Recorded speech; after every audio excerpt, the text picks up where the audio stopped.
Okay, so this is a TvT build, forGG, KyoG, if you don't know him, that is Root Theognis. He is a good friend of mine, and he hooked me up with this replay so I could learn a little bit of TvT. And yeah, so he said this build is pretty much Hellbat proof. Is well, a build that forGG often does. If you don't know, this barcode account for forGG is, I believe, actually ranked #1 on the EU Grandmaster ladder. So this is some good shit we've got here. And I assume he didn't want to send me this replay because he lost to forGG in it. But we will see. And I'm excited about this because I'm always trying to learn new builds, especially in Terran versus Terran. I think one of the biggest difficulties about this is we see 12 racks. Actually, it's KyoG's build.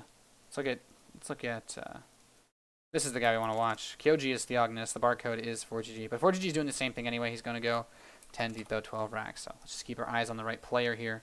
But yeah. So he's actually not gotten gas yet. Looks like he's going to go for 15 gas. So we can keep in mind Theognis' build at the same time. So there you go, 15 gas. So let's just get, because this is where things start to get different interesting. So we're going to go 10 depot. Okay, 12 racks. Very standard. 15 gas. So this is a delayed gas build. So it should be interesting. Now, he rallies the next SCV to scout, which is kind of interesting. That's an interesting to know. It could be for another supply depot as well. Okay, so I want to note that. I think that's a cool thing. So, 15 gas, rally next building SCV to scout. That's a cool thing to know. Let's actually save this. If you guys don't know, this is my casting folder. You can see all my interesting stuff. Acer, DreamHack, IEM, Razer, RSL, virtual audio cable, and my WCS EU casting dates, which I can't share with you. Look at this. It's like this. I could troll you with this notepad file that I can never show you. Oh god, I have so much shit here. Hopefully there's nothing revealing in here. It's weird when you have access to information you're not supposed to give to people. Getting better at StarCraft. That's a great place to put this. And everything Heart of the Swarm is here. I had so many Wings of Liberty builds. Some of these might become viable again, but I'll have to look into that. So we'll save this as forGG mech TvT. And the interesting thing about the way that forGG likes to play Terran versus Terran is that he really, really prefers a lot of Hellions instead of Hellbats. So this should be interesting. James Scatch having trouble loading the stream. That's not good. Well, let's see. Just keeping an eye out for anything interesting that happens here. Second supply depot, very normal. I'm not going to write that down in the build order because I don't think it matters. He's going to go reactor first after 2 Marines. So we're going to have two Marines, reactor, CC. And the CC here, I don't know why my mouse is slightly less responsive. Did I get some sort of dirt on my... I don't know if I got dirt on my mouse pad or something, but this command tends to go down to like 20 supply, so I can throw that in there. 20 CC. Factory goes down at 21 factory. So very standard build here from forGG so far. And just want to kind of look at most importantly, we're going to note specific things he does. Try to keep on top of what he does. And Theognis, this game is going to go for pretty much a Reactor Hellion expand into Hellbats. So this is a Hellbat expand build. This is something that you're going to see on ladder all the time. So forGG is going for a very normal opening himself. And he's actually going to get a tech lab on that barracks and a starport. So this is interesting. So it'll be like a 30 supply-ish starport plus tech lab on racks. He has not taken his second gas yet. Important thing to note. This is all on one gas geyser. Orbital command begins. Now tech lab. He's going to start out on Hellions. And I want to note whether he cuts production on Hellions, whether he cuts at some point, and he's actually going to take his second gas. So this started about 15 seconds ago. So let's say he starts his first 2 Hellions, and then he gets his reactor. So we'll say start first 2 Hellions, second gas. So we want to make sure that we start our first 2 Hellions plus orbital. We want to make sure we have everything important on the way. Then we take our gas. So basically, what he does is he cuts a little bit of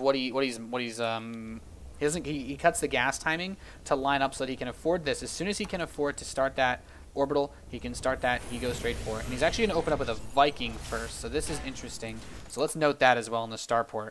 Viking first from Starport. This Viking starts at about 620. So that's a little bit of a benchmark for you guys. And he's going to move the orbital command down. He has built so far 2 Hellions. We have constant Hellion production so far, it looks like. And he is just going to immediately queue up 2 more.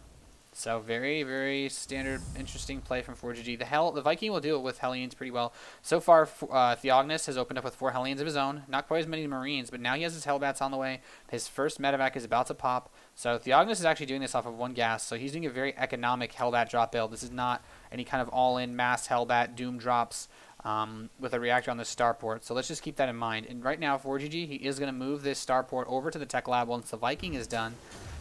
And we should see probably a Raven or something. Yeah, it's going to be a Raven. So we'll say swap to Tech Lab, build Raven. And the Raven will start around 7:10. This is important because knowing the timings of this, if you lose to your opponent, you can say something like, okay, was it Cloak Banshee? Well, I'm going to have to make sure my Raven is... I know, you know if your Raven starts at 7:10, it's going to be done at 8:10. So if your opponent's going for Cloak Banshee... The fastest possible Cloak Banshee could hit you around 7:10, so you might have to wait, you might have to save a scan. Just important things for you guys to know. And it's just constant Hellion production for forGG. He has a lot of Hellions already. This is a mech build, so not unusual at all. And he actually scouts with the barracks, and his barracks is going to spot this medevac. And based on the spawn locations here for forGG, this is not surprising at all that you'd be able to see this. You're kind of sending your barracks across the air path will make this a little bit easier to scout. Even if he doesn't scout this, though, the Viking should be patrolling the most obvious drop locations. And he's going to get in here on top of this. And let's look at if he's doing anything else interesting at home. Nothing crazy just yet, just lots of Hellions. Lots and lots of Hellions. This is a style that forGG really likes to play.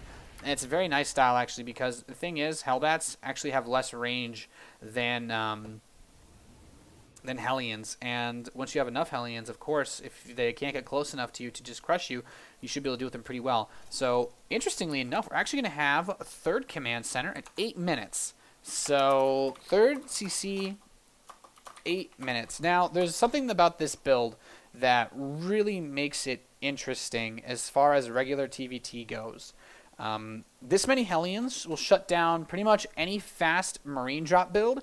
These many Hellions will kill any fast Hellion drop build, any fast Hellbat drop build, because you pull your SCVs away. If you go for your own Hellbats, then your opponent can go into the medevacs and micro around you. But if you have Hellions, the most you can do is try to drop on top of them. And at that point, it just takes a little bit of foresight, since Hellions do move as fast as medevacs when they're using the speed boost. So I want you guys to keep that in mind. These Hellions are great for early defense. If you get hit with a really fast tank push or something like that, you can pull your Marines and your Hellions. You still have a good number of Marines as well, but this allows you to be really greedy with the 3rd command center, because this can hold off almost any one base push that can come from another Terran player. So I want you to keep that in mind. Hellions are really, really good versus Hellbats, and it's hard to drop on top of Hellions. So this allows you to get a greedy 3rd command center, which I really like from forGG. This is a really solid ladder build. In terms of being able to hold off a lot of aggression while being economic. Now, Theognis does have still 2 medevacs with Hellbats prepared. We do actually have his 4 Hellions being active on the field, but we're waiting to see what else forGG is going to do. He's going to build 1 Raven and go back into Viking production, so this is pretty normal play here. He's not doing anything unusual, but interestingly, he has stopped making some of those Hellions, and that's to start his next 2 factories. Of course, he's using this barrack to scout. Theognis looks like he's also going for a mech style, but... he's getting his 3rd command center too now. And anything interesting that else that forGG is doing? Well, let's just put here. He's just gonna start these 2 factories at 8:30. Right, we're 17 seconds deep. All right, so let's say 8. Let's say 2 factories. 2 factories at 8. Well, 17 seconds. 8:35. So around 8:35. Basically, you start your 3rd command center. 2 more factories. Of course, if you're being hit with any kind of aggression, you can continue to build Hellions, queue up more Vikings, that sort of thing. Scouting, of course, is also important, because if you know your opponent isn't going for anything like a Hellbat drop, you can just set up an engineering bay and get missile turrets out, all sorts of other great stuff. But I think this is going to make a really solid mech tutorial so far. I really like this build from forGG for a lot of reasons. And these Hellions come on and put some pressure, but forGG's got so many Hellions, it doesn't even matter.